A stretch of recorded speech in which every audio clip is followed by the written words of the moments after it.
Electromagnetism, ठीक है। क्या टॉपिक का नाम है, क्या नाम है? हाँ, इलेक्ट्रोमैग्नेटिज्म। इलेक्ट्रोमैग्नेटिज्म में बेसिकली हम लोग इलेक्ट्रॉन के बारे में पढ़ेंगे। नहीं, किसके बारे में पढ़ेंगे? इलेक्ट्रॉन। ऐसे चीज़ के बारे में पढ़ेंगे जो अभी तक कोई देखा भी नहीं है। इलेक्ट्रॉन देखा है क्या? इतना छोटा चीज़ होता है, दिखाई नहीं पड़ता है, ठीक है। मैकेनिक्स अलग चीज़ था। मैकेनिक्स के बाद मैकेनिक्स में क्या था कि ब्लॉक के बारे में पढ़ते थे, काइनेमेटिक्स के बारे में पढ़ते थे, उसमें बहुत कुछ फीलिंग आता था, ठीक है। ब्लॉक मूव कर रहा तो उसके बारे में स्टडी करते थे। फिर फ्लूइड मैकेनिक्स, जितना भी सारा चीज़ था उसमें पता चलता था ये चीज़ हो रहा है, इसमें भी होगा, लेकिन इसमें बहुत छोटा छोटा पार्टिकल्स के बारे में पढ़ना रहता है। इलेक्ट्रॉन, प्रोटॉन, न्यूट्रॉन, ठीक है। पूरा अगला 5 महीना यही चलेगा। 12th में मैक्सिमम जो है इलेक्ट्रोमैग्नेटिज्म ही पढ़ना रहता है, ठीक है। क्या पढ़ना है? इलेक्ट्रोमैग्नेटिज्म। इस किसके बारे में पढ़ेंगे? Study of electrons, protons. Electrons लिख लो, ठीक है। देखो इलेक्ट्रोमैग्नेटिज्म में पढ़ना, देखो हम लोग को क्या क्या है। 3 चीज़ बेसिकली पढ़ना रहता है।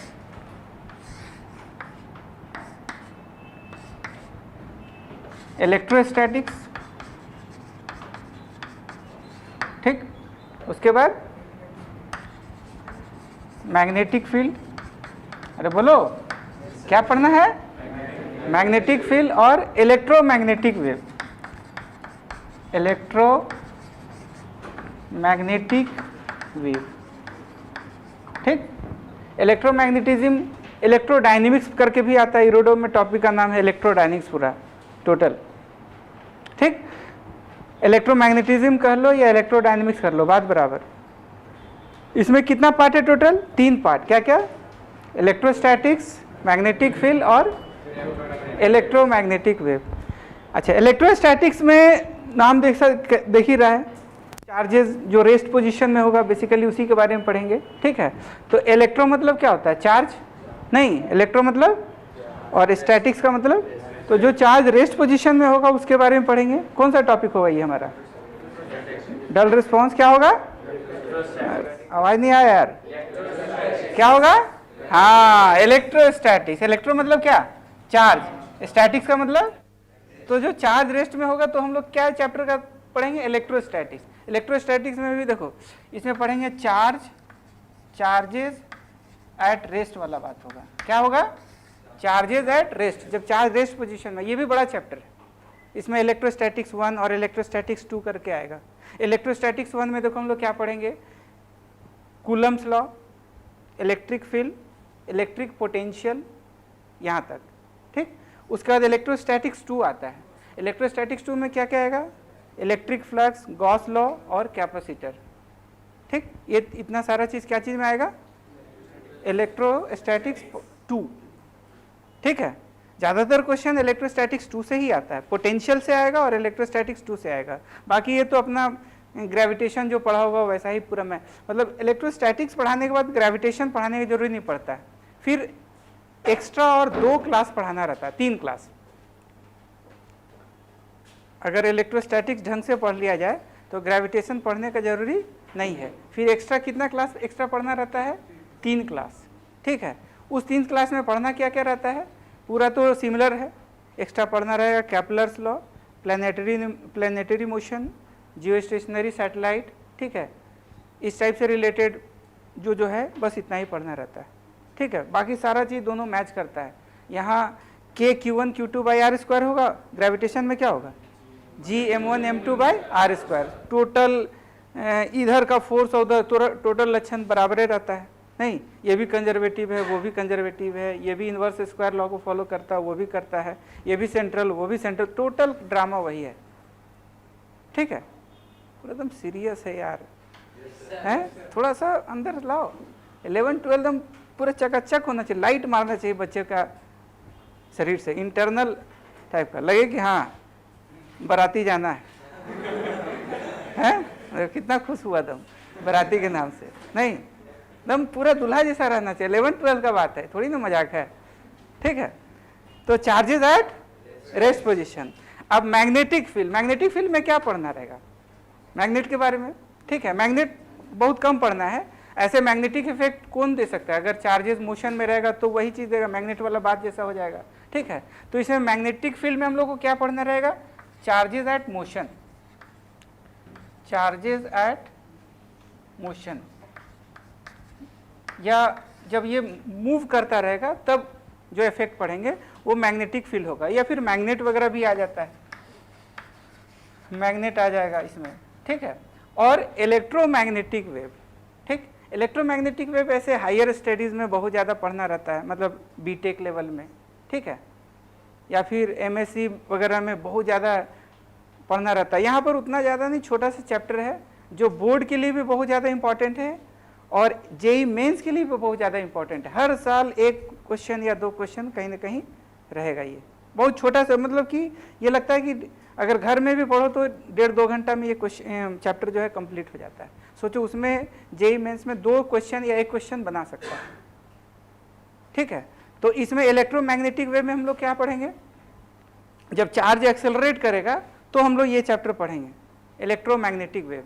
जब चार्ज पगला जाएगा, नहीं पागल हो जाएगा, पागल टाइप का, या तो उसका स्पीड को बढ़ा देंगे या तो स्पीड उसका घटा देंगे, तो उस टाइप का जब बात हो जाएगा तो हम लोग कौन सा चैप्टर पढ़ेंगे? Electromagnetic wave. क्या पढ़ेंगे? हाँ, charges when are accelerating, charges are accelerating. Electromagnetic wave का एग्जाम्पल बताओ क्या क्या होगा? बहुत सारा एग्जाम्पल है, गामा रे, उसके बाद एक्सरे, अरे बोलो, gamma ray, X ray, ultraviolet, visible, फिर रेडियो वेव, माइक्रोवेव, ठीक है। ये सब किसका एग्जाम्पल है? एक्सरे। एक्सरे देखा है कि नहीं देखा है? एक्सरे देखा है? अरे यार, एक्सरे देखा है? एक्सरे कराया होगा, हमने तो नहीं देखा एक्सरे। नहीं, एक्सरे क्या होगा? कराया होगा। नहीं, बहुत जगह जैसे किसी का मान लो टूट जाता है, क्या टूट जाता है? तो बोन जब टूट जाता है तो क्या होता है? ऐसे हाथ उत लगाता है, फिर क्या होता है? एक्सरे आता है, कुपूच ऐसे करके आता है, क्या दिखाई देता है क्या? वो तो मतलब एक्सरे जब मान लो फ्रैक्चर वगैरह हो जाता है तो हाथ में तुम्हारा ऐसे लगा दिया, थोड़ा थोड़ा कुछ होता है, टूटता, 500 रुपये हो गया आपका, तो वो दिखाई नहीं देता, वो थोड़ा तो लगता है कुछ हुआ है। नहीं, विजिबल लाइट ही ऐसा चीज़ है जो कि हम देख सकते हैं। वायलेट, इंडिगो, ये जो सीरीज है यही वाला पार्ट हमको दिखाई देता है, बाकी और कोई पार्ट नहीं दिखाई देता है। ट्रांसफर ऑफ हीट में भी पढ़ा होगा, रेडिएशन वाला पार्ट, उसमें इंफ्रारेड वाला बात आता है, वो अलग तरह का है, वो हमको वो भी दिखाई नहीं देता है, लेकिन उसका इफेक्ट हम लोग महसूस करते हैं, ठीक है। ट्रांसफर ऑफ हीट में पढ़ा होगा, है ना। ट्रांसफर ऑफ हीट 2 पार्ट में बटा था, थर्मल कंडक्टिविटी और क्या, रेडिएशन। अरे यार, विन्स डिस्प्लेसमेंट लॉ, ये सब पढ़ा है ना। चलो, चार्जेस आर एक्सेलरेटिंग, ठीक। इसमें कौन कौन सा रे आएगा? गामा रे, फिर बोल एक्सरे, फिर बोलो बोलो बोलो, एक्सरे, अल्ट्रावायलेट, क्या होगा? अल्ट्रा, हाँ, यूवी रेज, यूवी रेज कह सकते हैं, फिर क्या? विजिबल, विजिबल में कौन सा, किसका सबसे ज्यादा? विबजियोर होता है ना, तो ये होगा विबजियोर, मतलब ये विजिबल वाला में पार्ट में आ जाएगा। फिर बोल क्या होगा? इंफ्रारेड, इंफ्रा, फिर क्या? माइक्रो, और फिर क्या? रेडियो। ये हम जो लिखे हैं वो किसके हिसाब से लिखे हैं? फ्रीक्वेंसी के घटने के हिसाब से लिखे हैं। नहीं, इधर जाओ तो फ्रीक्वेंसी घटेगा कि बढ़ेगा? इधर जाओ तो फ्रीक्वेंसी घटेगा, डिक्रीज, नहीं, फ्रीक्वेंसी जो है घटेगा, ठीक। सबसे ज्यादा फ्रीक्वेंसी किसका? गामा रे का, सॉरी क्या है ये, हाँ गामा रे का। और सबसे कम तो फ्रीक्वेंसी का ये है, और उसका एनर्जी जो है डायरेक्टली प्रोपोर्शनल टू फ्रीक्वेंसी होता है। फोटो इलेक्ट्रिक इफेक्ट में पढ़ा होगा, E बराबर क्या? H इंटू न्यू, या H इंटू F। F क्या है? फ्रीक्वेंसी। H क्या है? Planck's constant. अरे यार, H का क्या है? Planck's constant. E क्या है? एनर्जी। पता है जेई मेंस में 2016 में क्या आया था?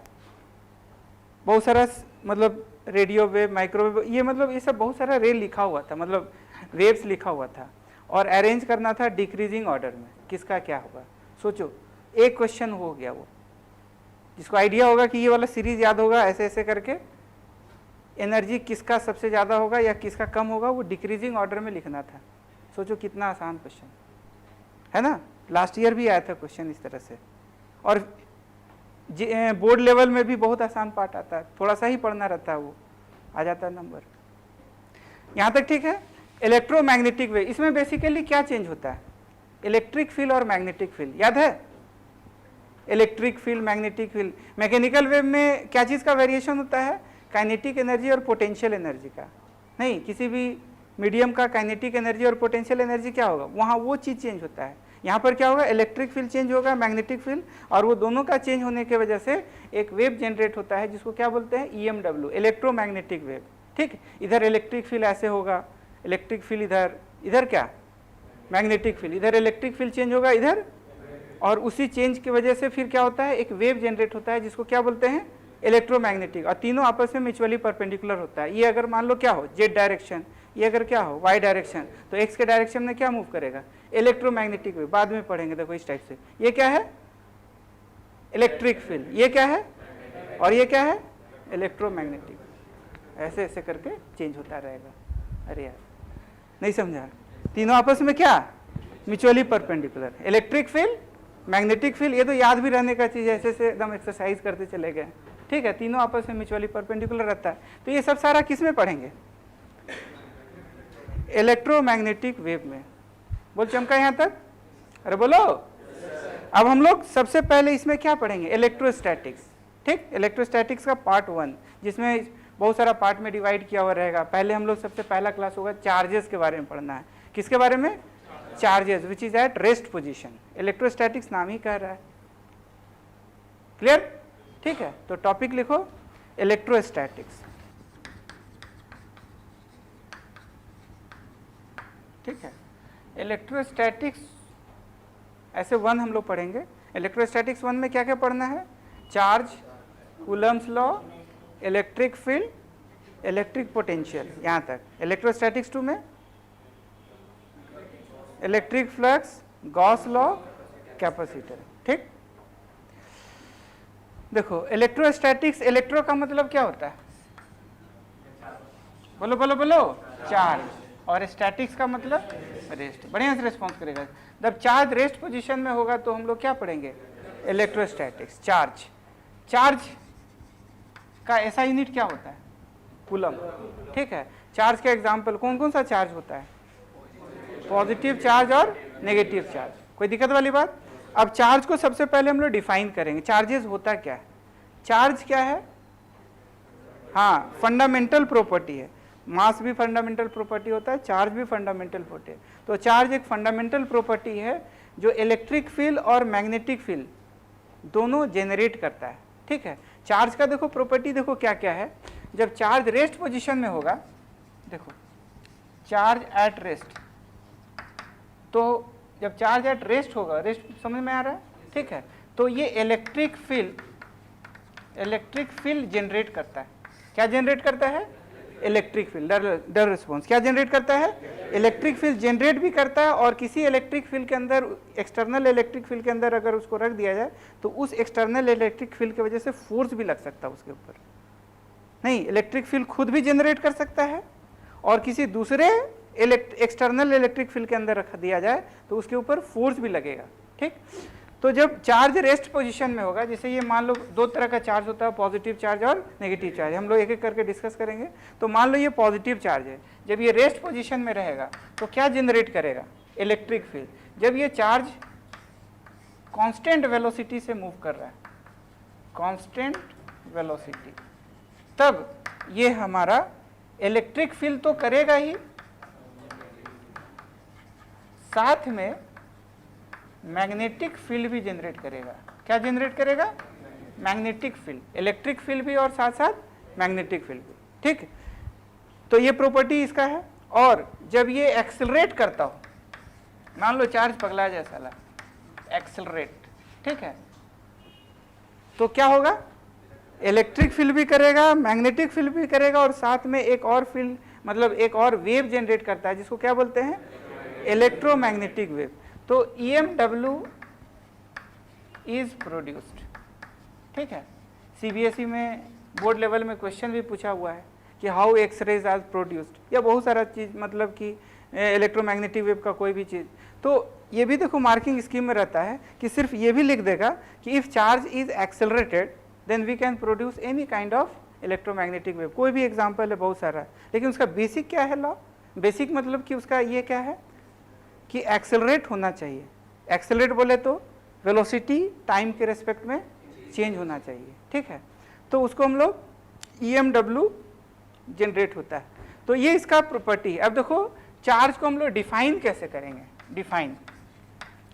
तो देखो सिंपल सा बात है, charge is a what, fundamental property. इसमें हम और तुम कुछ नहीं कर सकते, ऐसा नहीं पता नहीं सर क्या है, उसका वो अपना इंटरनल प्रॉपर्टी है। इसको मतलब ये कोई ऐसा किया नहीं है, मतलब ये खुद का अपना प्रॉपर्टी है। तो ये चार्ज एक फंडामेंटल प्रॉपर्टी है जिससे इलेक्ट्रिक फील्ड और मैग्नेटिक फील्ड जनरेट भी करता है, और साथ साथ किसी एक्सटर्नल इलेक्ट्रिक फील्ड और मैग्नेटिक फील्ड के अंदर रख दिया जाए तो उसके ऊपर फोर्स भी लग सकता है, ठीक है। इलेक्ट्रिक फील्ड वाला फोर्स तो रेस्ट में रहेगा तभी लगेगा, और मैग्नेटिक फील्ड वाला फोर्स कब लगेगा? जब मोशन में होगा, तो जो कि हम लोग आगे जाके मैग्नेटिक इफेक्ट वाला में पढ़ेंगे। तो थोड़ा डिफिनेशन लिख लो, डिफाइन चार्ज लिखो। Charges are the fundamental property of the matter.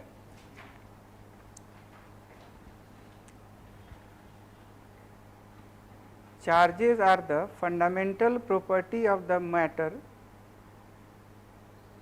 by virtue of which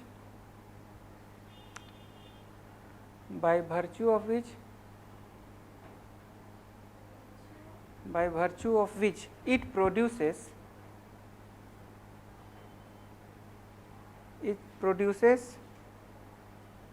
and experiences,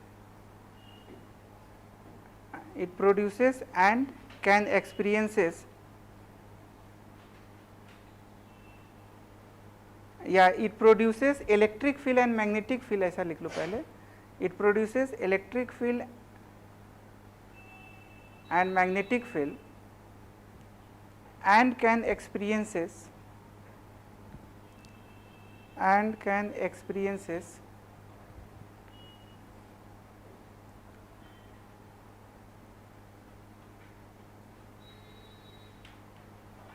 electric force, electric and magnetic force,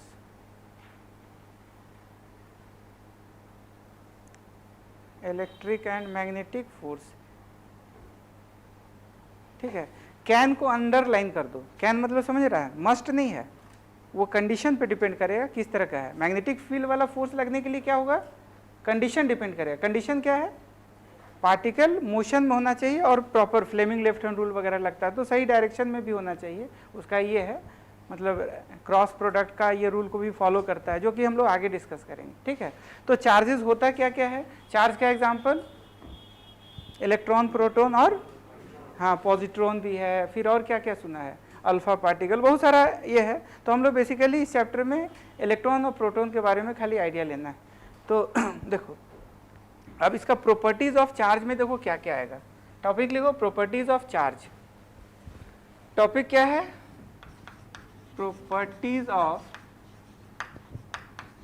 charge. क्या क्या प्रॉपर्टी होता है बता।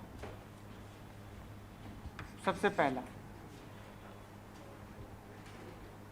दो वैरायटी का चार्ज होता है, क्या क्या, पॉजिटिव चार्ज और कितना वैरायटी का, दो वैरायटी का, पॉजिटिव और पॉजिटिव चार्ज, टू वैरायटी, क्या क्या, पॉजिटिव चार्ज और दूसरा क्या है, नेगेटिव चार्ज, ठीक। प्लस प्लस, अगर प्लस प्लस रिपेल करेगा कि अट्रैक्ट करेगा, दुश्मनी की प्यार, दुश्मनी, वेरी गुड। क्या है, दुश्मनी। माइनस माइनस, अरे यार दुश्मनी, ठीक। प्लस माइनस, हाँ प्यार, माइनस प्लस प्यार, प्लस प्लस दुश्मनी, माइनस माइनस दुश्मनी, प्लस माइनस प्यार, माइनस प्लस, हाँ एकदम, इसमें एकदम कोई एक्सेप्शन नहीं है, इंसानों जैसा कोई एक्सेप्शन नहीं है, एकदम बिल्कुल जेन्युइन चीज़ है, ठीक है। तो ये हो गया रिपल्शन, ये क्या हो गया, और ये क्या हो गया, अट्रैक्शन। ठीक, तो दो वैरायटी का होता है, पॉजिटिव चार्ज और नेगेटिव चार्ज। प्लस प्लस होगा रिपेल करेगा, प्लस माइनस होगा तो अट्रैक्ट, मतलब सेम काइंड का रिपल्शन और अपोजिट काइंड का अट्रैक्शन होगा। ठीक, बेसिकली अब देखो इसमें क्या क्या आएगा, इलेक्ट्रॉन आएगा, प्रोटॉन आएगा, न्यूट्रॉन आएगा। ऐसा यूनिट बताओ चार्ज का, ऐसा यूनिट ऑफ चार्ज, बोल बोल बोल बोल बोल, क्या होगा, हाँ coulomb, very good, coulomb. Coulomb क्या है, ऐसा यूनिट होता है। ठीक, अब इलेक्ट्रॉन का चार्ज कितना होता है, चार्ज ऑफ इलेक्ट्रॉन। तो देखो हम लोग यहाँ पर ये कर रहे हैं, चार्ज यहाँ पर लिखेंगे, फिर यहाँ मास, ठीक है।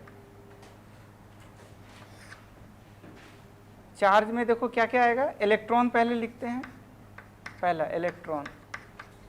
इलेक्ट्रॉन का चार्ज बताओ क्या है, कितना कितना कितना, चार्ज ऑफ इलेक्ट्रॉन, देखो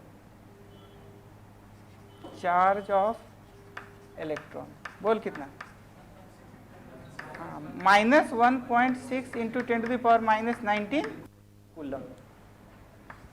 यही तो चार्ज ऑफ इलेक्ट्रॉन क्या, -1.6 इंटू 10⁻⁻19 कूलम। इसको इंडिकेट किससे करेगा, माइनस ही से, किसे करेगा, माइनस से, चार्ज ऑफ इलेक्ट्रॉन। अच्छा, मास ऑफ इलेक्ट्रॉन कितना होता है, बोलो बोलो बोलो, सबको बोलेगा 9.1 इंटू 10⁻31 kg। बहुत बड़ा कि बहुत छोटा, बहुत बड़ा कि बहुत छोटा, हाँ बहुत छोटा, -31 kg। ठीक, इलेक्ट्रॉन का चार्ज इतना, इलेक्ट्रॉन का मास इतना। अच्छा, चार्ज ऑफ प्रोटॉन बोल कितना, हाँ अच्छा, इसको इंडिकेट किससे करेगा, प्लस ही से। ठीक, कितना होगा, +1.6 into 10⁻⁻19 coulomb. Mass of proton बोल कितना होगा, 1.6 इंटू, या 1.673 ले सकता है, इंटू 10⁻⁻27 kg।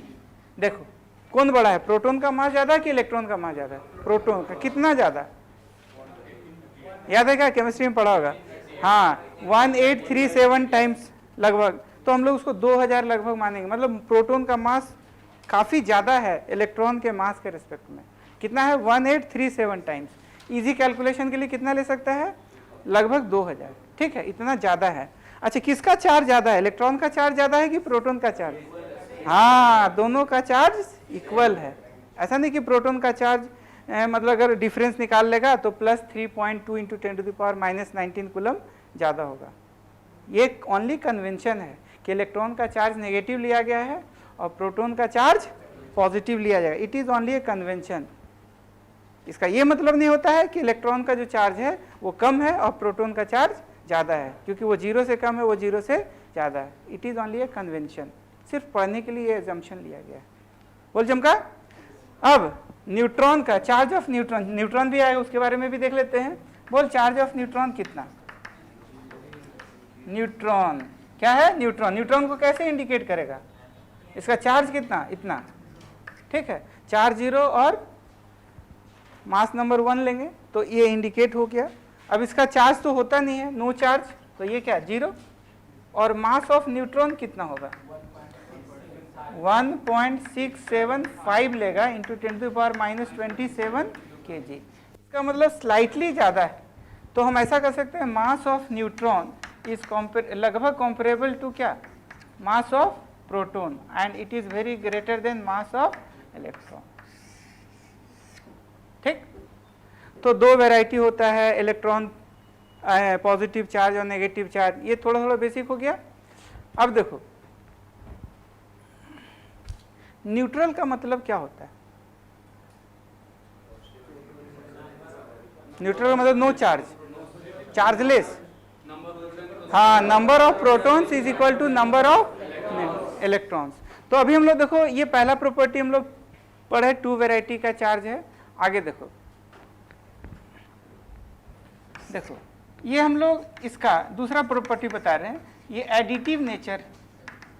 एडिटिव नेचर मतलब कि ये इसको ऐड कर सकते हैं। क्या कर सकते हैं, ऐड कर सकते हैं। और कैसा एडिशन होगा?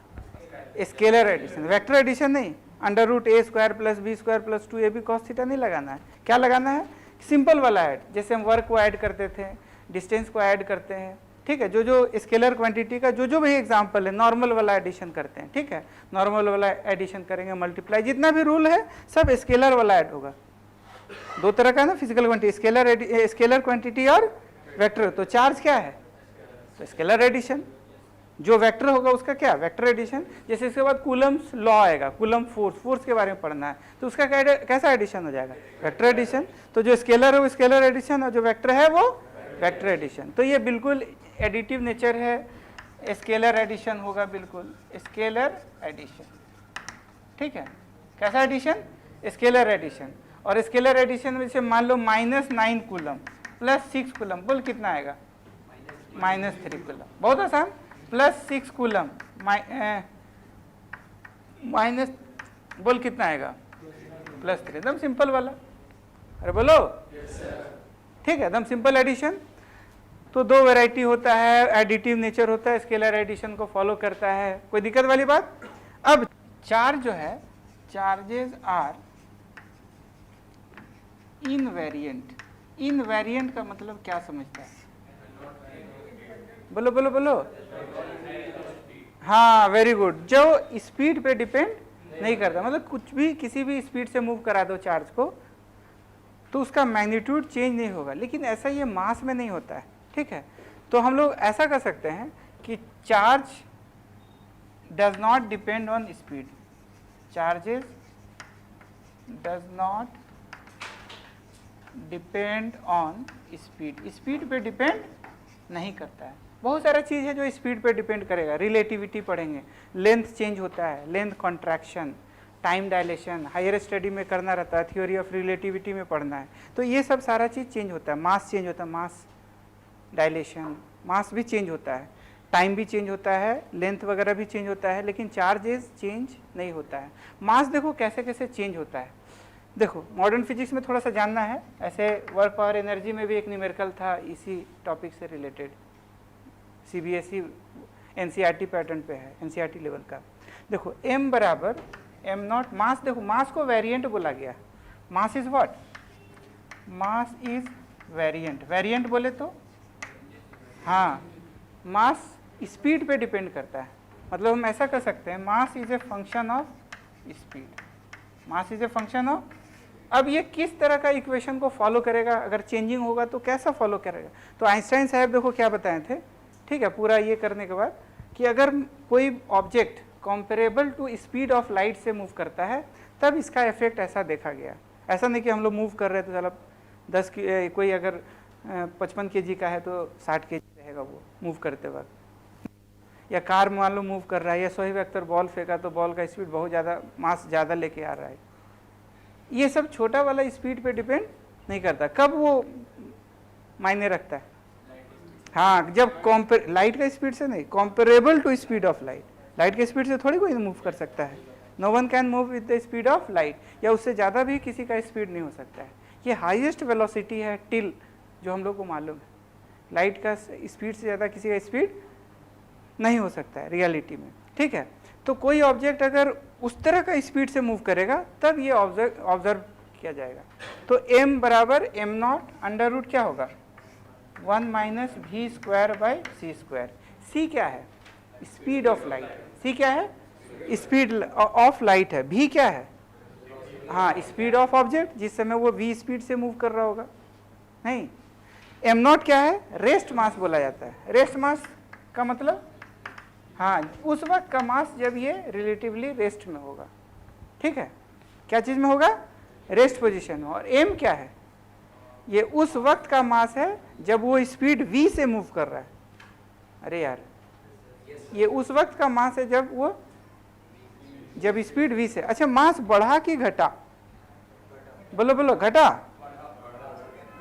बढ़ा कि घटा? बढ़ा कि घटा? हाँ, बढ़ा, घटा नहीं। अगर मान लो ज़्यादा विश्वास करना ये नहीं आ रहा है तो v बराबर c पुट कर दो, पता चल जाएगा।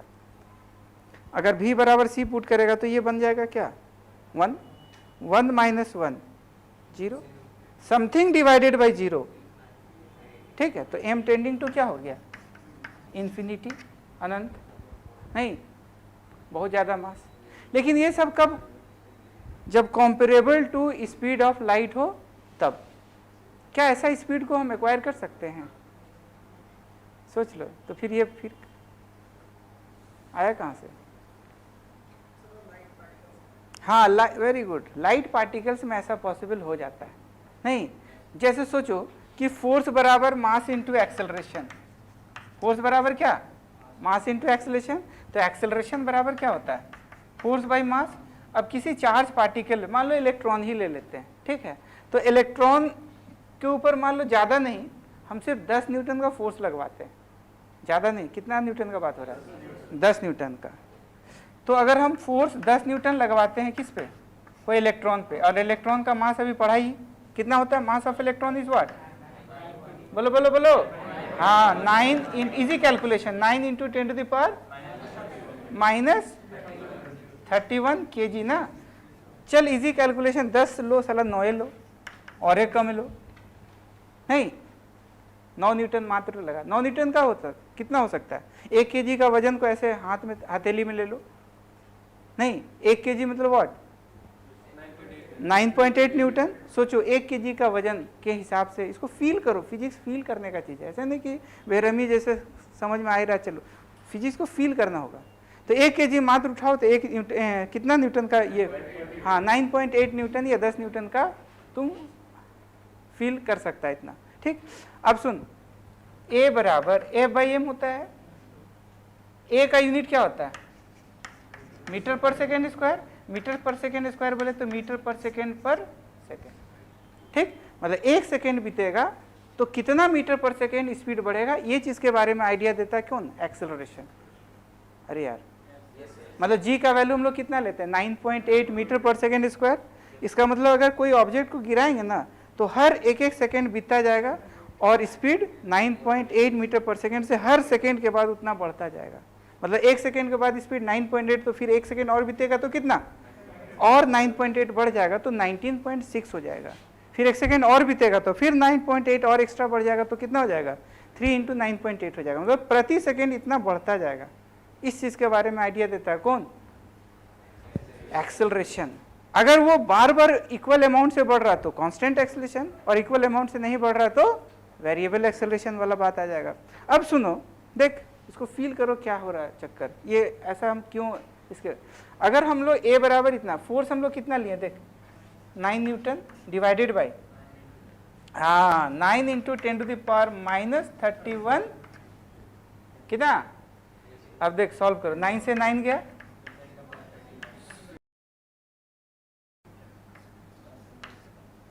देख 10 टू द पावर 31 मीटर पर सेकेंड, 1 सेकेंड भी रह जाएगा तो देख स्पीड कितना भाग गया। सर तो विश्वास ही नहीं हो रहा, अरे सोचो 1 सेकेंड अगर ये मेंटेन हो गया तो देख कितना स्पीड भागा, 10 टू द पावर 31 मीटर पर सेकेंड। किसी आदमी अगर छत से कूद जाए 1 सेकेंड बाद, नहीं से मान लो थोड़ा टावर से जाके मार दिया किसी का ये में, ठीक है, हैं सोचो 1 सेकेंड बाद, ये 1 सेकेंड में कितना, विश्वास नहीं हो रहा सर क्या पढ़ा रहे हो, है ऐसे ही आया वो। ये सब सारा छोटा पार्टिकल्स पे ऑब्जर्व किया जाता है। आगे जाके हम लोग साइक्लोट्रॉन वगैरह, मैग्नेटिक फील्ड वगैरह में पढ़ेंगे, मैग्नेटिक मोमेंट, मैग्नेटिक फील्ड बहुत सारा, तो उसमें वो मैग्नेटिज्म वाला जो पार्ट है ना वो सब उसमें आता है। तो उसमें चार्ज को एक्सेलरेट कराते हैं किससे, साइक्लोट्रॉन से। नाम सुना है क्या, साइक्लोट्रॉन नहीं सुना है, तो उसमें बहुत ज़्यादा स्पीड आ जाता है बाद में, और स्पीड आने की वजह से comparable to speed of light, सारा टोटल चीज़ फेल हो जाता है। उस तरह का चार्ज पार्टिकल को कंट्रोल कराना बड़ा मुश्किल काम हो जाता है, क्योंकि बहुत सारा रिएक्शन ऐसा होता है जिसमें बहुत ज़्यादा हाईली एनर्जेटिक चार्ज पार्टिकल चाहिए, ठीक, बोल चमका। तो मास क्या है, वेरिएंट है, मास स्पीड पे डिपेंड करता है कि नहीं करता है, करता है, लेकिन चार्ज स्पीड पे डिपेंड, चार्ज को साला जितना भी एक्सेलरेट करा दो, चार्ज मोशन के वजह से चार्ज का मैग्नीट्यूड नहीं चेंज होगा, हालांकि उसका मास चेंज हो सकता है बट चार्ज चेंज नहीं हो सकता है, ठीक है। अच्छा, चार्जिंग में हमेशा ट्रांसफॉर्मेशन ऑफ मास होगा, अभी हम लोग पढ़ेंगे भी, ठीक है, कि कोई भी बॉडी चार्ज्ड है, जब उसके अंदर नंबर ऑफ इलेक्ट्रॉन और नंबर ऑफ प्रोटॉन सेम नहीं होगा तो क्या कहलाएगा, चार्ज है। और अगर सेम रहा तो न्यूट्रल कहलाएगा। न्यूट्रल मीन्स चार्जलेस, बोलो, neutral means chargeless. Dull response, neutral means, हाँ, neutral does not means chargeless. Neutral means number of positive charge is equal to number of, मतलब हाँ, total positive charge is equal to total negative charge. अगर equality को बर्बाद कर दो, inequality अगर हो जाए, तब वो चार्ज कहलाता है, ठीक। अब देखो, जैसे मान लो कि कोई भी एटम ले लेते हैं, एनी एटम, एनी एटम में कुछ भी ले सकता है, नहीं, मान लो क्या ले ले एग्जाम्पल, नाइट्रोजन, ऑक्सीजन, कुछ भी ले सकते हैं, क्या ले ले, बोलो, चलो, हाँ, नाइट्रोजन ले लेते हैं। नाइट्रोजन को कैसे लिखेंगे, या ऑक्सीजन ले लेते हैं, ऑक्सीजन कैसे लिखेंगे, ये 8 और ये क्या 16, ये मतलब क्या, बेसिक लेवल, ये क्या है, एटॉमिक नंबर। एटॉमिक नंबर बोले तो नंबर ऑफ प्रोटॉन्स या number of electrons. Number of protons generally बोलते हैं। ये क्या है, मास नंबर बोले तो, हाँ, number of protons plus number of neutrons, ठीक। अब अगर हम कोई भी एटम लेते हैं तो देखो, पहला वाला सबसे इनर मोस्ट जो थोड़ा सा ये होता है, स्मॉलेस्ट रीजन होता है, उसको क्या बोलते हैं, न्यूक्लियस, नहीं, जो दिखाई दे देता है, जो दिखाई नहीं देता, चला एटम नहीं दिखाई देगा, न्यूक्लियस कहाँ से दिखाई देगा। न्यूक्लियस और एटम का साइज का रेशियो क्या होता है, लगभग 1 लाख, ज़्यादा बड़ा होता है न्यूक्लियस के साइज से। अगर ये 10 टू द पावर, हाँ, 10 टू द पावर 5, मतलब लगभग 1 लाख के आसपास में हो गया, ठीक है। अगर 1 फर्मी, फर्मी मतलब समझता है, हाँ, न्यूक्लियस का size 10 to the power -15 metre होता है, 1 फर्मी के आसपास। और एटम का साइज, हाँ, 10 टू द पावर -10 मीटर या 1 एंगस्ट्रॉम के आसपास। तो कंपेयर करके देखो, नहीं, 10 टू द पावर 5 आ गया, लगभग 1 लाख के आसपास में। सोचो, पता भी नहीं चलेगा कि एक एटम में न्यूक्लियस है तो कहाँ है, ठीक। अब देखो, ये न्यूक्लियस हो गया, इसमें इस न्यूक्लियस के अंदर क्या क्या होगा, या छोटा सा रीजन हम बड़ा करके बना देते हैं, ठीक है। ये तुम्हारा क्या हो गया, न्यूक्लियस। अब इसके अंदर क्या होगा, 8 प्रोटॉन्स, क्या होगा, 8 प्रोटॉन्स और कितना न्यूट्रॉन्स, 8 नहीं, बहुत बढ़िया, 8 न्यूट्रॉन्स, 8 प्रोटॉन्स और 8 न्यूट्रॉन्स, तो ये कितना हो गया, 16। अब पहला वाला ऑर्बिट में कितना इलेक्ट्रॉन रिवॉल्व करेगा, देख, 2, वेरी गुड, 1 2, ये -e और -e, ठीक। और यहाँ पर प्रोटॉन बोले तो 8 + 8e, और न्यूट्रॉन तो विदाउट चार्ज है। और फिर नेक्स्ट वाला ऑर्बिट में देख, कितना, 6, तो 1 -e, सब सिमेट्रिकली रहेगा ऐसे, -e, कितना हो गया, 6 हो गया। अब देख, 6 और 2 8 इलेक्ट्रॉन, 8 इलेक्ट्रॉन का टोटल चार्ज कितना हो जाएगा, अगर नेगेटिव चार्ज का बात करें तो बोल कितना हो गया, तो 8 × -1.6 × 10 to the power what, -19 coulomb, clear. और पॉजिटिव चार्ज कितना, टोटल पॉजिटिव चार्ज देखो, 8 × 10 टू द पावर, हाँ, +1. हाँ, बोलो बोलो बोलो, +1.6 × 10 टू द पावर -19 कूलम, ठीक। अब टोटल नेट चार्ज देखते हैं, what is net charge, net charge दोनों का कैसा एडिशन होता है, स्केलर एडिशन की वेक्टर एडिशन, तो जोड़ के देख कितना आएगा, 0, तो इसीलिए कहलाता है न्यूट्रल। तो एज ए होल ये वाला क्या है, इसके न्यूट्रल कहलाएगा, क्या कहलाएगा, न्यूट्रल। बेसिक बात है, आज का लेक्चर बिल्कुल बेसिक, ये न्यूट्रल कहलाएगा, क्या भाई साहब, क्या कहलाएगा, न्यूट्रल, ठीक। जितना इसके अंदर पॉजिटिव चार्ज है, ऐसे मान लो कोई ऑब्जेक्ट लेंगे तो इसमें क्या वो एटम्स हो सकता है, बहुत सारा एटम्स होता है, नहीं, कितना एटम्स होता है, बहुत सारा, अरे बोलो, कितना एटम्स, बहुत सारा एटम्स होगा। और वो नंबर ऑफ एटम्स हम मोल कॉन्सेप्ट से हम लोग निकाल भी सकते हैं, ठीक। अब मान लो बहुत सारा प्रोसेस है जिससे हम लोग इलेक्ट्रॉन को एटम से स्नैच कर सकते हैं, इलेक्ट्रॉन को हम एक्स्ट्रा डाल भी सकते हैं और इलेक्ट्रॉन को फिर वहाँ से बाहर भी निकाल सकते हैं। देयर आर वेरी मेनी, बहुत सारा प्रोसेसेस आर देयर, जिससे electron can be taken out या इलेक्ट्रॉन कैन बी एडेड। हम लोग इस चीज़ को डिस्टर्ब, इस एरिया को डिस्टर्ब नहीं कर सकते, न्यूक्लियस को कोई डिस्टर्ब नहीं कर सकता। Very very difficult to break the nucleus, nucleus break नहीं होता है जनरली हम लोग क्या करते हैं, किसी भी एटम से या किसी भी बॉडी से या तो इलेक्ट्रॉन निकालेंगे या उसके अंदर इलेक्ट्रॉन डाल सकते हैं। So many processes are there, friction है, कंडक्शन है, इंडक्शन, बहुत सारा प्रोसेस है, फोटो इलेक्ट्रिक इफेक्ट वगैरह भी है, ठीक है, सेकेंडरी एमिशन, बहुत सारा प्रोसेस है जिससे electron can be taken out या इलेक्ट्रॉन कैन बी एडेड। सोच के देखो कि अगर एक इलेक्ट्रॉन हम मात्र निकाल देते हैं, एक इलेक्ट्रॉन, और ये इलेक्ट्रॉन मान लो हम यहाँ निकाल दिए, ठीक, अब इसके अंदर देख कितना इलेक्ट्रॉन हो गया, 7 इलेक्ट्रॉन, और प्रोटॉन कितना है, 8। 7 इलेक्ट्रॉन 7 प्रोटॉन को क्या करेगा, न्यूट्रलाइज कर देगा, कैंसिल आउट हो गया, बट एक प्रोटॉन तो एक्स्ट्रा बच गया ना, नहीं चमका क्या हुआ, एक इलेक्ट्रॉन तो एक प्रोटॉन तो बच गया। देखो 1 2 3 4 5 6 7, 7 इलेक्ट्रॉन है और इसके अंदर क्या है, 8 प्रोटॉन है, क्या है, तो 7 इलेक्ट्रॉन 7 प्रोटॉन को न्यूट्रलाइज कर देगा, तो एक्स्ट्रा एक प्रोटॉन का चार्ज बच गया। तो इसका अब चार्ज क्या कहलाएगा बताओ, what will be charge now, तो बोल क्या लिखेगा, इसका चार्ज Q बराबर प्लस, क्लियर। अगर सोचो 2 इलेक्ट्रॉन हम निकालेंगे तो व्हाट विल हैपन, बोलो बोलो बोलो, हाँ, तो इसका चार्ज हो जाएगा +2e, क्लियर। 3 इलेक्ट्रॉन निकालेंगे तो देख रहा कैसे, इसका मतलब इन जनरल इसका टोटल चार्ज कभी भी लिखेंगे तो Q बराबर क्या लिखना होगा, n into e, where n क्या है 1 2 3 4 एंड सो ऑन, और e क्या है चार्ज ऑफ प्रोटॉन, अरे e यहाँ पर क्या है चार्ज ऑफ प्रोटॉन, तो 1 2 3 इस तरह से। अच्छा, सबसे स्मॉलेस्ट यूनिट ऑफ चार्ज क्या है, इलेक्ट्रॉन का चार्ज या प्रोटॉन का चार्ज।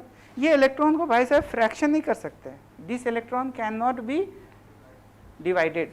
ये हमको अभी तक स्मॉलेस्ट जो चार्ज एज्यूम करना है, हालांकि क्वार्क हुआ है बट क्वार्क को नहीं लेना है, क्वार्क का भी बताते हैं, बट ये समझ में आ रहा है कैसे नेगेटिव चार्ज, कैसे पॉजिटिव चार्ज बना, how positive charge will be produced. Positive charges will be produced by removing the electron from the atom. नहीं, how positive charges will be by removing the हाँ electron from the atom या from the body, तो it will become what? क्या इसका मास पे कोई फर्क पड़ा स्लाइटली, यस, घटा कि बढ़ा, घटा कि बढ़ा, घटा कि बढ़ा, हाँ घट गया मास। इसका मतलब पॉजिटिव चार्ज का मास स्लाइटली कम होता है विथ रिस्पेक्ट टू न्यूट्रल। नहीं, इसका मतलब charging involves transformation of mass. नहीं, क्या बात आ रहा है खुल करके कि charging involves transformation of mass. लिख लो एक line, charging involves transformation of mass, charging involves transformation of mass.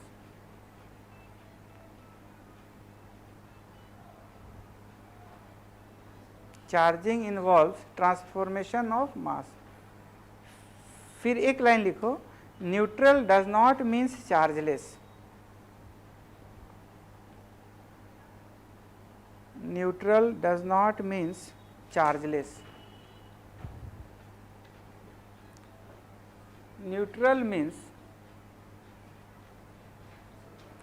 हाँ क्या लिखा, न्यूट्रल मीन्स क्या होता है इसका मतलब, हाँ total positive charge is equal to total negative charge,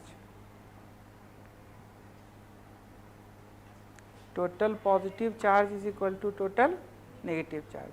अच्छा, ये तो न्यूट्रल था, अब हम निकाले तो कैसा चार्ज बन गया, पॉजिटिव। अब ये नेगेटिव चार्ज कैसे बनता, न्यूट्रल कैसे है, -3, 1 2 3 4 5 और ये, ठीक है। अब ये न्यूट्रल की पॉजिटिव की नेगेटिव, न्यूट्रल पॉजिटिव कब बनेगा, पॉजिटिव तो बन गया ना, नेगेटिव कब बनेगा, ये तो पॉजिटिव बनने का लक्षण हो गया, नेगेटिव बनने का लक्षण क्या होगा, हाँ एक्स्ट्रा इलेक्ट्रॉन हमको ऐड करना पड़ेगा। क्या करना पड़ेगा? We have to add electron.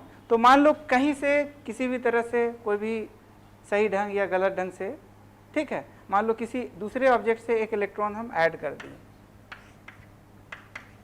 ठीक है, तो माइनस ही बढ़ गया। अब देखो इलेक्ट्रॉन का संख्या ज़्यादा हो गया और प्रोटॉन का संख्या कम हो गया, तो चार्ज इसका कितना होगा एक इलेक्ट्रॉन ऐड करने से? तो Q बराबर क्या लिखेगा? माइनस ही। नहीं, अगर 2 इलेक्ट्रॉन हम ऐड करते तो Q बराबर माइनस या 2 इंटू माइनस ही कर सकता है। नहीं, 3 ऐड करते तो 3 इंटू माइनस ही, ऐसे। तो इन जनरल इसका टोटल चार्ज हम क्या लिखेंगे? Q equal to n into minus ही, ठीक है। तो एज ए होल ये टोटल चार्ज हम कोई भी ऑब्जेक्ट का क्या लिख सकते हैं? Q बराबर n इंटू प्लस ई या माइनस ई, दोनों एज ए होल लिख दिए। इसी को क्वांटाइजेशन कहा जाता है। क्या बोलते हैं? क्वांटाइजेशन। इसी को क्या बोलते हैं? क्वांटाइजेशन। n का इंटीग्रल होना ही क्या होता है? क्वांटाइजेशन कहलाता है, ठीक है। सबसे स्मॉलेस्ट यूनिट ऑफ चार्ज क्या होगा? स्मॉलेस्ट यूनिट ऑफ चार्ज, बोल क्या फटाक से? हाँ, कूलम। कूलम ऐसा स्मॉलेस्ट यूनिट नहीं है, ऐसा यूनिट है। हम क्या लिखे? Smallest unit of charge micro coulomb. Smallest unit charge का सबसे स्मॉलेस्ट यूनिट क्या है? इलेक्ट्रॉन का चार्ज। नहीं, उससे ज़्यादा चार electron can not B divided, ठीक है। हम लोग का सबसे स्मॉलेस्ट यूनिट ऑफ चार्ज को क्या मानना है? अरे बोलो। हाँ, इलेक्ट्रॉन। तो स्मॉलेस्ट यूनिट ऑफ चार्ज क्या लिखेगा? चार्ज ऑफ इलेक्ट्रॉन,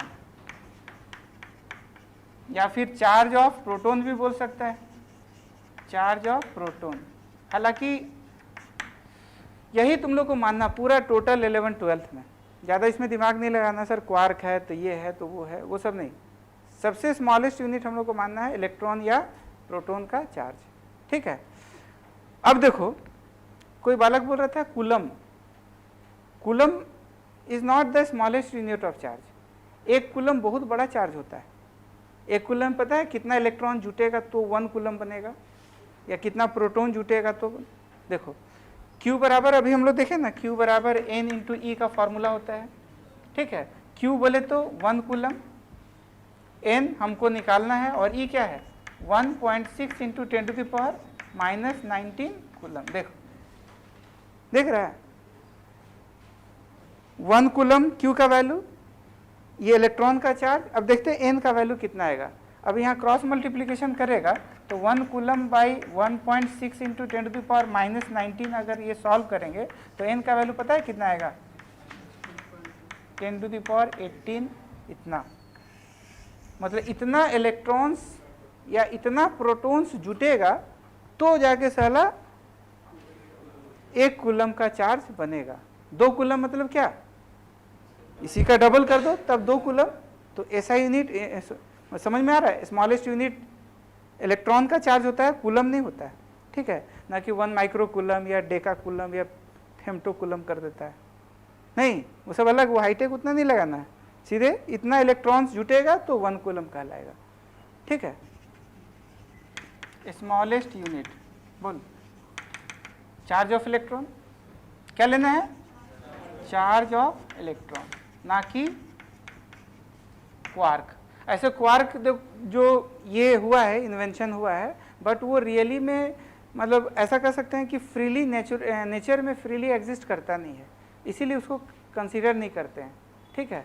ऐसे क्वार्क में देखा जाए तो क्वार्क में क्वार्क जो आया है अवेलेबल है वो -e/3 और +2e/3, इसी का कॉम्बिनेशन से इलेक्ट्रॉन, प्रोटॉन और न्यूट्रॉन बनता है, ठीक है।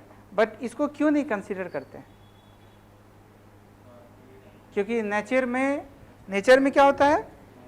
फ्रीली एग्जिस्ट नहीं करता है। फ्रीली एग्जिस्ट करना है जो मिनिमम लेंगे वो क्या लेंगे? इलेक्ट्रॉन का चार्ज या प्रोटॉन का चार्ज। हालांकि इसी का कलेक्शन से सब कुछ बना हुआ, बट इसको लेना नहीं है। बहुत को बोलते सर क्वार्क ले लीजिए, तो फ्रैक्शन हो सकता है, तो इलेक्ट्रॉन का फ्रैक्शन नहीं हो सकता है।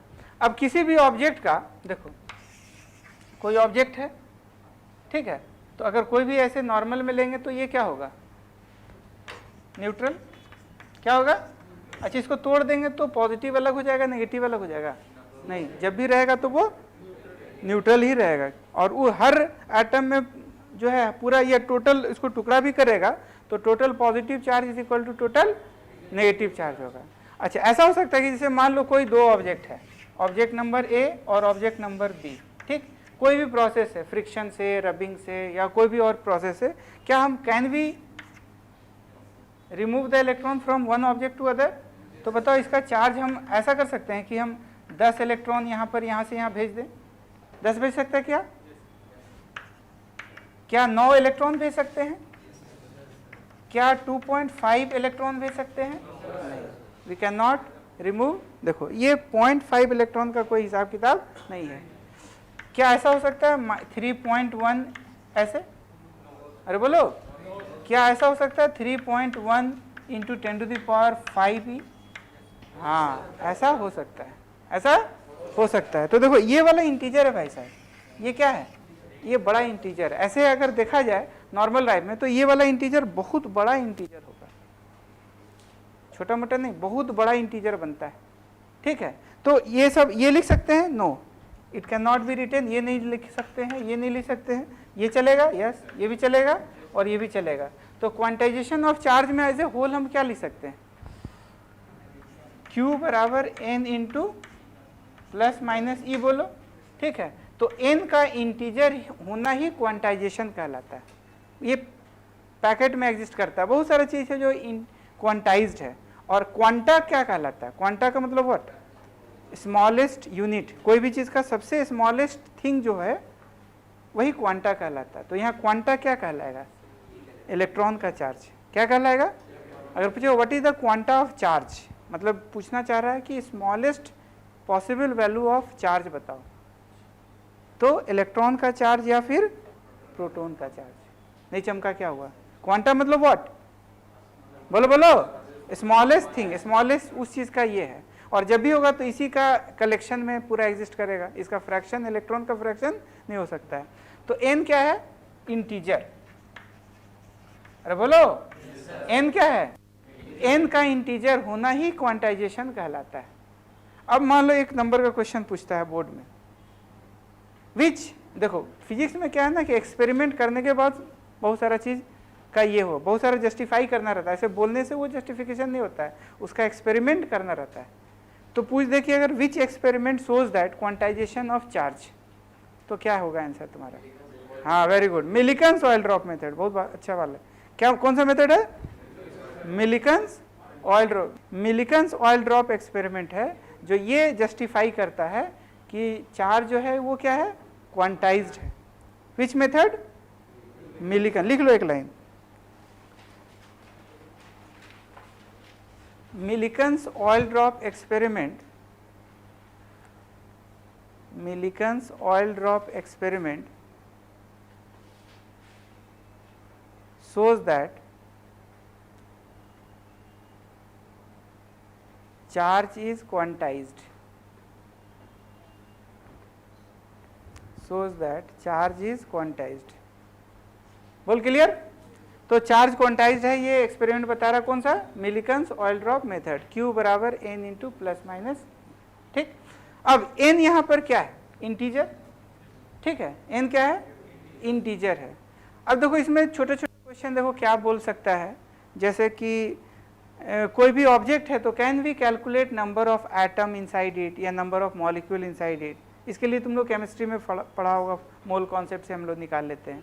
जैसे मान लो कोई ऑब्जेक्ट है, सपोज ये ऑब्जेक्ट ले लेते हैं, ऑब्जेक्ट नंबर ए, और इसका मास अगर मान लो m हो और इसका मॉलिक्यूलर वेट या मॉलिक्यूलर m0 हो या एटॉमिक वेट m0 हो। अगर एटॉमिक स्ट्रक्चर में होगा तो m0 एटॉमिक वेट होगा, और मॉलिक्यूलर अगर वाटर वगैरह होगा तो क्या होगा, मॉलिक्यूलर वेट, और कॉपर एल्युमिनियम इस टाइप का होगा तो क्या होगा, एटॉमिक वेट होगा।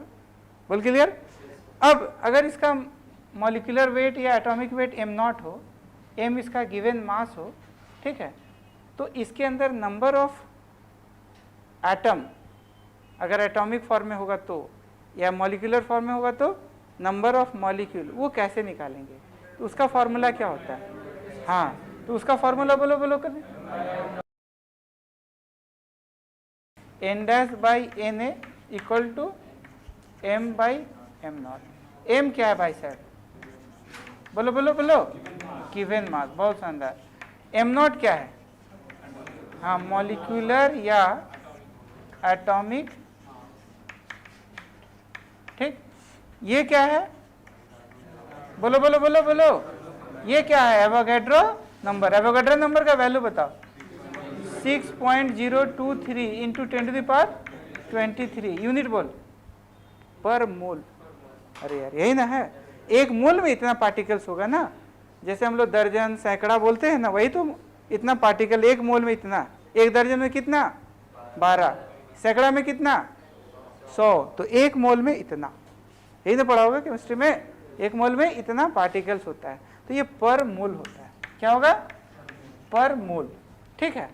अब देखो इतना होगा तो एन डैश का वैल्यू निकल गया आराम से। एन डैश बराबर क्या होगा? M by am not into, तो in this way we can calculate, ठीक। अच्छा, ये m by M not also क्या होता है? Number of mole. तो नंबर ऑफ मोल्स के फॉर्म में भी तुम लिख सकता है। अब देखो इसमें क्वेश्चन किस टाइप का, खाली मतलब नॉलेज के लिए बता रहे हैं, एकदम लल्लू टाइप का सवाल है कि जैसे मान लो कॉपर ले लेते हैं, ठीक। कॉपर का मान लो ये टुकड़ा है, नहीं कोई इस तरह से, ठीक है, टुकड़ा टुकड़ा होता है ना, तो मान लो एक तांबा का कुछ टुकड़ा है और उस टुकड़े का मास जो है कितना ले लें? मान लो ½ kg ले लेते हैं। ½ kg का टुकड़ा है, घर में पड़ा हुआ है, ठीक। कॉपर का मॉलिक्यूलर एटॉमिक वेट बताओ कितना? बोलो बोलो, 60। Dull response 63.5। फिर बोलो यूनिट बताओ, ग्राम पर, अरे बोलो, ग्राम पर मोल। क्या होगा? ग्राम पर मोल। एक मोल में इतना ग्राम, यही ना, ठीक है।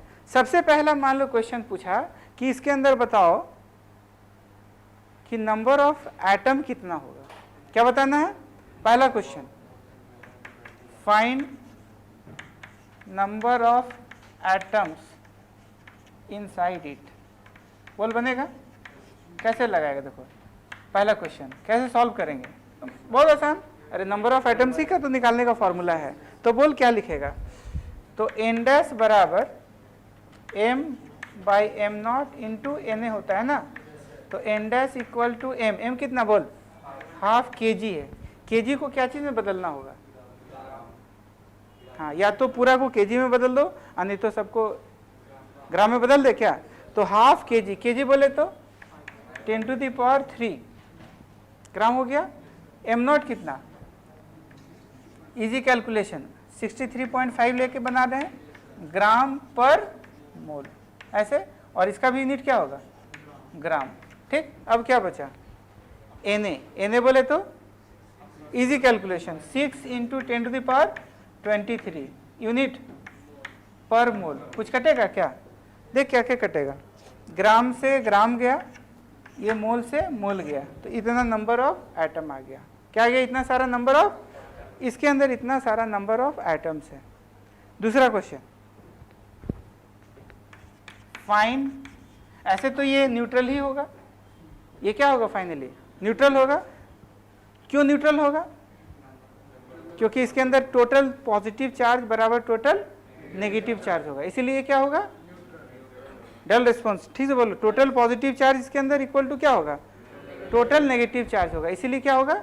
न्यूट्रल होगा। बट इसके अंदर पॉजिटिव चार्ज कितना होगा ये बताना। ऐसे तो total positive charge equal to total negative होगा, एज ए होल ये न्यूट्रल होगा। बट हम लोग को बोला क्या क्या है कि इसके अंदर टोटल पॉजिटिव चार्ज कितना होगा या न्यूक्लियस के अंदर चार्ज कितना होगा वो बताइए। Find total positive charge inside it. बोल कैसे बनाएंगे? हाँ, अब देखो, हाँ अगर देखा जाए तो कॉपर का एटॉमिक नंबर कितना होता है? देख, ये न्यूक्लियस होगा 29 प्रोटॉन्स और कितना? बोलो बोलो, जो भी है न्यूट्रॉन होगा 29 ले ले क्या, या 30 ले लेते हैं, कितना होगा प्रोटॉन्स, न्यूट्रॉन्स कितना होगा, लगभग 30 ले, जो भी है। अब पहला ऑर्बिट में 2 इलेक्ट्रॉन, फिर ऐसे ऐसे करके होगा, बट टोटल पॉजिटिव चार्ज इसके अंदर कितना होगा, तो 29 प्रोटॉन्स है, और एक प्रोटॉन का चार्ज कितना, बोलो, और ऐसा ऐसा करके के गो एटम इसके अंदर, देख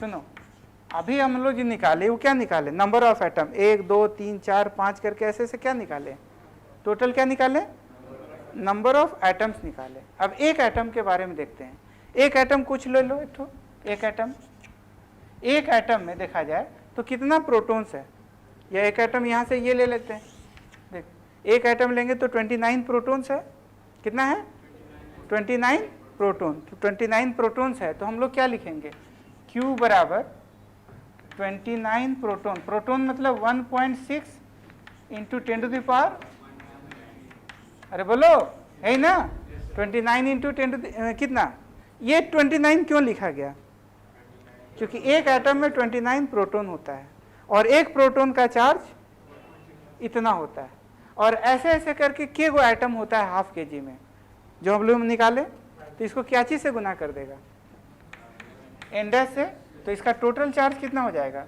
तो 29 इंटू 1.6 इंटू 10⁻⁻19 इंटू एन का वैल्यू बताओ कितना, हाँ जो भी है, हाफ इंटू 10⁻3, 6 इंटू 10⁻, कितना 23, डिवाइडेड बाय 63 पॉइंट, बोल जमका, इसके अंदर क्या टोटल पॉजिटिव चार्ज इतना।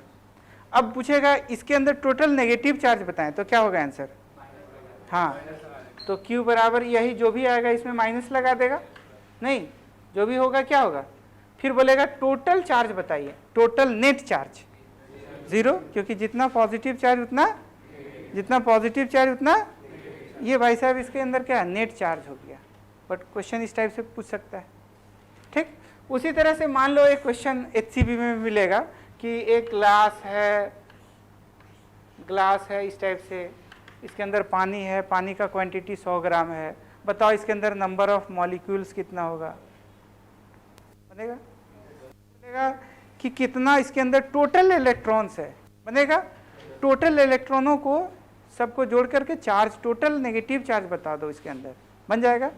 HCB में भी ऐसा लास्ट क्वेश्चन, एक 2 क्वेश्चन मिलेगा इस वैरायटी का, एक और लास्ट वाला क्वेश्चन शायद 63 या 64 क्वेश्चन है, ठीक है, उसमें भी एक कहा गया कि एक कॉपर का सिक्का है इतना वजन का, और एक एटम में एक फ्री इलेक्ट्रॉन है, तो बताओ नंबर ऑफ फ्री इलेक्ट्रॉन कितना होगा, सिंपल, नंबर ऑफ एटम ही, जितना नंबर ऑफ एटम है उतना ही नंबर ऑफ फ्री इलेक्ट्रॉन, ये बोल दिया क्वेश्चन में, और बोला नंबर ऑफ इलेक्ट्रॉन बतलाना है, क्लियर। तो ये तुम्हारा क्वांटाइजेशन ऑफ चार्ज से लल्लू टाइप का सवाल अगर आता है तो इस टाइप का पूछ सकता है, बोल क्लियर।